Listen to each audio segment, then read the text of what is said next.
Hello and welcome to Rand Class. In today's episode I will be talking about critical thinking. And the reason I have decided to talk about this is due to a lot of news I've seen where people think critical thinking is a bad thing, so I want to talk a bit about it. All the things I'm going to talk about in this I have seen being discussed on the news in some way or form. And I'm pretty sure most of you have seen something in the news about critical race theory and about how some people believe it will make you a racist. And I'm going to talk about that as well. So why is it important to learn to think critically? Well, if you don't learn that during your life, then you will actually just begin to take everything you hear and see as face value. And that will make you easy in the end for people to target you who might want to brainwash you or turn you into someone who just follows this propaganda history that has kept going. And you might be thinking now, I will never fall for that. I'm good at critical thinking. And the tricks they use I'll never fall for.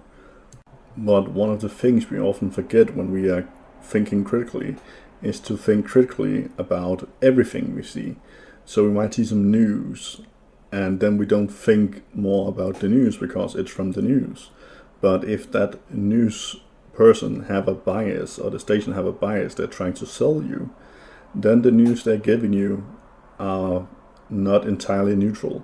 And thereby you have to think critically about what are they trying to tell you? What do they have going on in the background that they want you to become familiar with? Or they will just use data, and the data they will turn so it fits into whatever bias they have to sell you. And if you don't think about it, you will fall for this because you don't always think about it. And if you want to know about bias and history and stuff like that and how it can affect you, I made episodes about that in the past, so I urge you to go listen to that. But one thing that is okay to do with the news is actually watch more than one news program or read different papers, because then in the end you can see what kind of data they all used and what the story they're telling, and then you can find like the middle ground, and often that is what is mostly true, because the sides will take sides depending on who they're defending or attacking. So when we learn about history with critical thinking, you don't become the history that you're actually learning about. Like in Germany, they teach their kids about World War II to prevent it from happening again. And if people really become what they learn about critical thinking, then we have an entire country, apparently, who are still Nazis, and they are not. And we really do need to learn from the good and the bad in history, because it's the way we can find the flaws in the past and try and fix them so they don't happen in the present, so they can help us make our world better today by learning by the mistakes we made back then. The next thing is, for some reason, some people believe that if we teach kids and people about gender, homosexuality, and sexual education, we will make all the kids gay and they will have sex all the time. And we also want to make people change genders. But what we teach them is to have safe sex. So when they have sex, we don't end up with teen pregnancies. We end up with kids that know the risks and know how to do it, and it will in the end teach them to use condoms and pills and make them able to actually make safe decisions when it comes to sex. And while teaching about genders, we don't force anyone to change their gender or the point of view they have on their own gender. Most people who feel they are in a wrong gender know it from a very young age, and they feel like they don't have the right gender. And if you believe, well, genders is not that important, then go listen to my gender podcast. I talk about a sad tale about genders in it that actually ended someone's lives.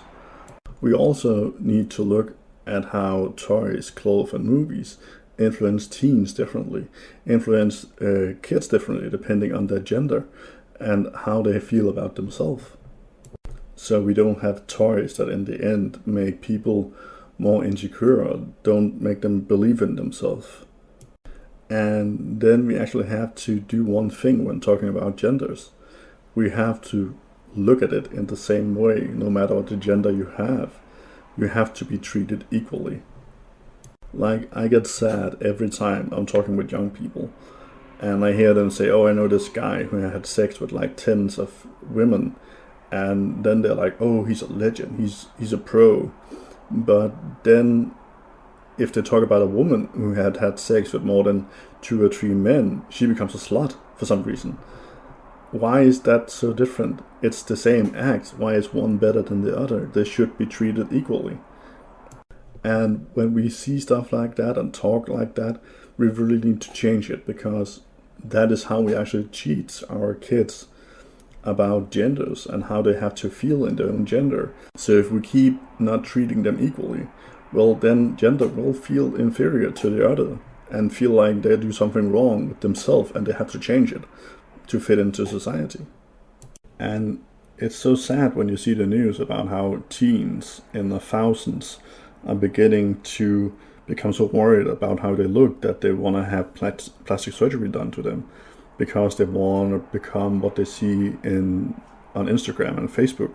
They want to become what they see in the movies. And young men who feel they have to train every day to become big and bulky because that is what they see in the movies and the influencers on Instagram and Facebook. But by teaching them to think critically about genders and sex and all that, we actually give them some tools so they are able to make the world around them better. And we give them some tools to think critically about it all, so they don't fail where we failed. This next one is a bit far-fetched, but I actually read it in the news, and that is, if we teach young people to eat more greens, more vegetables, and eat more healthy, we are actually falling into a conspiracy to actually get rid of all products like cows and pigs and chickens. And again, I don't know how by teaching people that they have to eat healthy that we are destroying the world. Like, I have taught about eating more greens and about the world as a whole and how they are related. And by teaching that, I haven't forced anyone to become a vegan or vegetarian. I'm not vegetarian or vegan myself. But what I have done is teaching a younger generation about how they might be able to change something out and still make the same dish and then make it more harmless for our nature. And none of the kids I've taught have become vegans or vegetarians.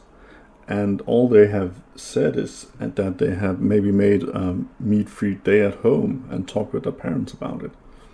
So what it has done is it helped them look at their daily life and how they are impacting the world. And a lot of them actually had once a month where they go out and pick up litter in nature, just trying to make the world a better place. I've also taught religion in a neutral and critical thinking way. And I know it sounds weird because when you say religion, people are like, oh, well, if you follow a religion, you can't be critical thinking. But that depends on how you're following the religion. But when I teach it, what I do is I talk about the main religions. And then I talk a bit about what's different between them. And I don't say that this one is evil, this one is bad. I just tell them about the religions and how they all kind of have some of the same rules at times and where they started.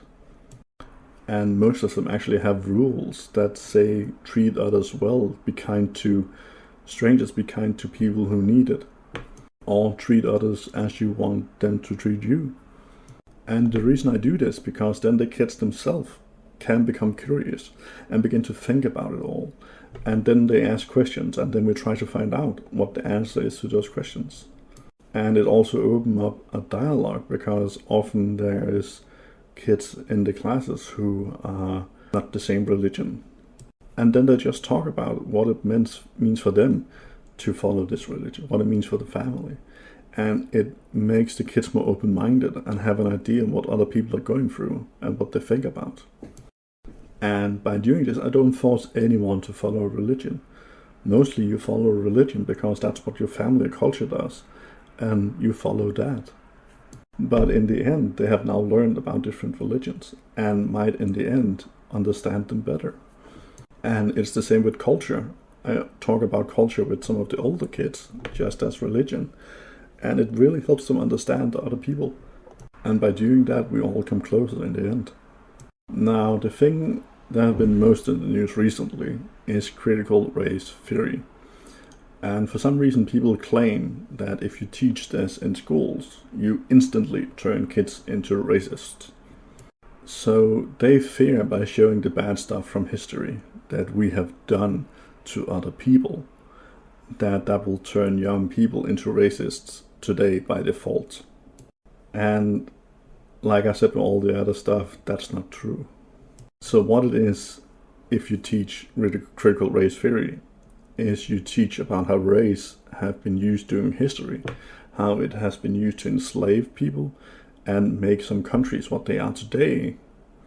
But what you learn if you teach this is not that you are a racist, but how the world used to look at race and how it shaped the world we now live in, and how some parts of the world is connected. So you have an idea about why do people of a different race get treated like they do in this country I live in, even though we are told that we have equal rights. But by teaching this, like all the others, it helps us look at the world we live in now and learn from the errors we've made in the past, so we can make the world better today, where we all have the same rights, both when we say it and when we actually do it. And if you really believe that teaching something will make you something, well, then we are all masters in math and cooking and driving and all the other stuff we learn during our life because we have been taught it. So, ergo, we must be it. But by not teaching, then we don't get the tools that we need to use in our daily life to think and act and become our full potential. But what we do is we take the tools away from the kids.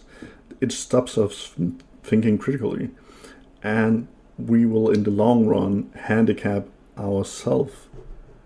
And by doing that, make it easier for us to be fooled and make it harder for us to learn from past mistakes and move the world forward so we can all have a better life and time on Earth.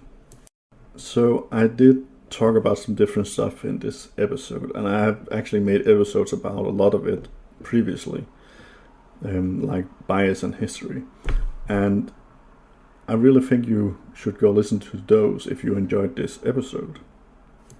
And I do hope you enjoyed it, and I hope you will follow me on any of my social sites, Facebook, Instagram, Reddit, YouTube, or Patreon. And I do hope that we can all make the world a better place.